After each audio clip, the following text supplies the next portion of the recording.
আসসালামু আলাইকুম এভরিওয়ান, আশা করি সবাই অনেক ভালো আছেন। সবাইকে ঈদের অগ্রিম শুভেচ্ছা। ঈদ মোবারক। ঈদের দিন সকালে তৈরি করা যায় এমন একটি মজার ডেজার্ট নিয়ে আজ হাজির হলাম, আর তা হলো রসমালাই সেমাই। একের ভিতর দুই, এ যেন অমৃত।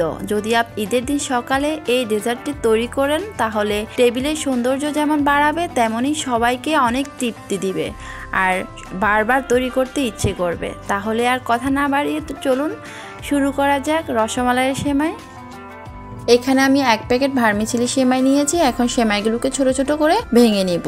ভেঙে নেওয়ার কারণে সেমাইটা ভাজতে সুবিধা হবে। আপনারা আপনাদের পছন্দ মতো ছোট বড় করে ভেঙে নিতে পারেন। এখন সেমাইগুলোকে ছোট ছোট করে ভেঙে নেওয়ার পরে সেমাইগুলোকে ভেজে নিব।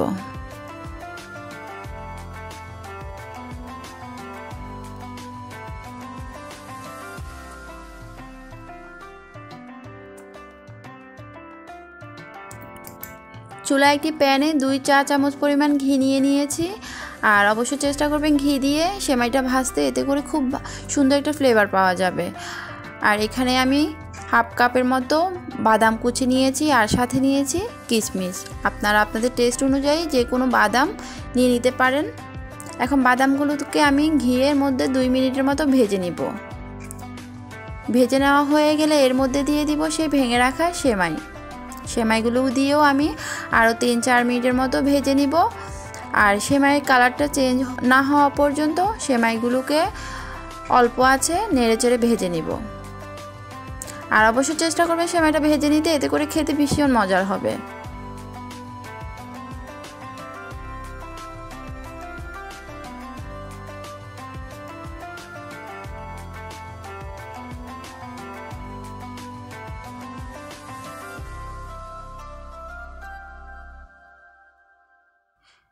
তো আমার এখানে সেমাইগুলো ভাজা হয়ে গিয়েছে। এখন আমি চুলা থেকে নামিয়ে এক পাশে রেখে দিব।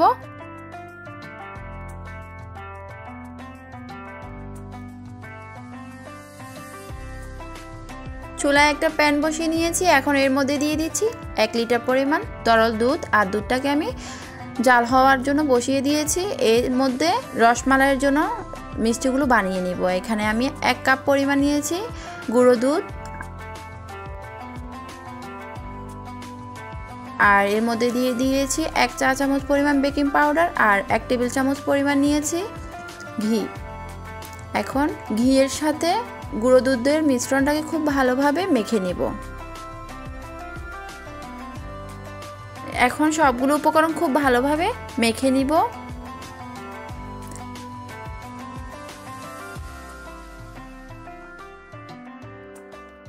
সবগুলো উপকরণ যখন খুব ভালোভাবে মিশিয়ে নেওয়া হবে তখন এর মধ্যে দিয়ে দিব একটি ডিম। আর ডিমটা আমি ভালোভাবে ফেটিয়ে নিচ্ছি।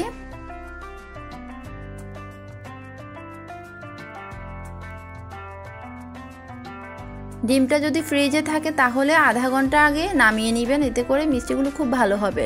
এখন সম্পূর্ণ ডিমের মিশ্রণটা দিয়ে ভালোভাবে আবারও আলতো করে মেখে নিব। এই মিশ্রণটা অনেকটা আঠালো আঠালো হবে, তাহলে কিন্তু মিষ্টিগুলো পারফেক্ট হবে। তো আমার এখানে ডোটা হয়ে গিয়েছে। এখন হাতটা ধুয়ে এসে আমি মিষ্টি শেপগুলো বানিয়ে নেব। এখন দুধের মধ্যে দিয়ে দিচ্ছি 1 কাপ পরিমাণ চিনি। আপনারা আপনাদের টেস্ট অনুযায়ী বাড়িয়ে কমিয়ে নিতে পারেন। আর এর মধ্যে দিয়ে দিচ্ছি 2টি এলাচ আর একটি তেজপাতা। এখন দুধটা জাল হতে হতে আমি মিষ্টিগুলো বানিয়ে নিব।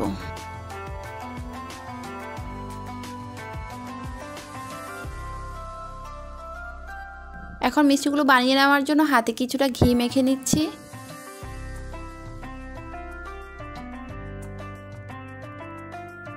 এখন রসমালাইয়ের শেপগুলো দিয়ে নিব।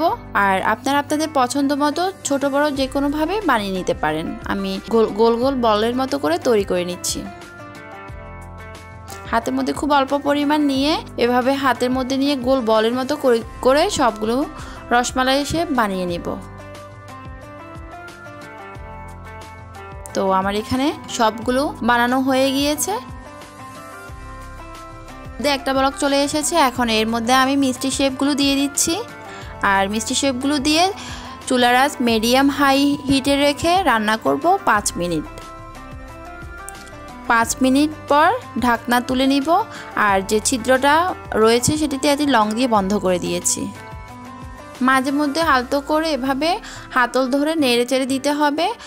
আর যদি দুধটা উতলে পড়ে যেতে চায় তাহলে ঢাকনাটা খুলে দিতে হবে এভাবে, আর দুধটা নিচের দিকে নেমে যাবে। যেহেতু এগুলো গুঁড়ো দুধের মিষ্টি তাই হতে খুব বেশি সময় লাগবে না।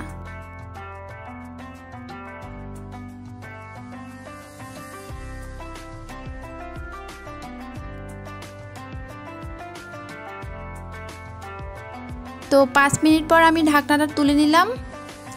মিষ্টিগুলো ডাবল হয়ে গিয়েছে, দেখে নিশ্চয়ই বুঝতে পারছেন যে মিষ্টিগুলো হয়ে গিয়েছে। তারপর আমি একটু চেক করে নিব, যদি মিষ্টিগুলো না হয় তাহলে আরও কিছুক্ষণ কুক করতে হবে। তো আমি খুব আলতো করে এভাবে নেড়েচেড়ে দিচ্ছি আর একটা মিষ্টি চেক করে দেখেছি যে আমার এখানে মিষ্টিগুলো হয়ে গিয়েছে। আপনাদের যদি না হয় তাহলে আরও 2-3 মিনিটের মতো কুক করে নিতে পারেন। এখন মিষ্টিগুলো দুধের মিশ্রণ থেকে উঠিয়ে নিব।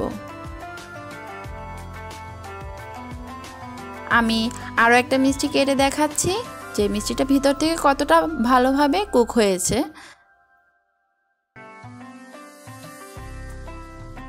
এখন সবগুলো একটি প্লেটে উঠিয়ে নিচ্ছি।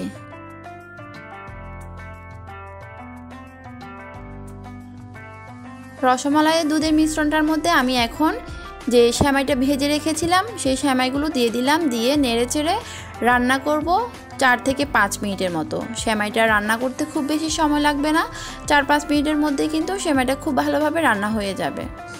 তো 4-5 মিনিট রান্না করার পর আমার এখানে সেমাইটা হয়ে গিয়েছে। এখন চুলাটা বন্ধ করে আমি সার্ভ করে নিব। আমি একটি সার্ভিং ডিশে তুলে নিচ্ছি আর উপর থেকে যে রসমালাইগুলো ছিল সেগুলো দিয়ে দিচ্ছি,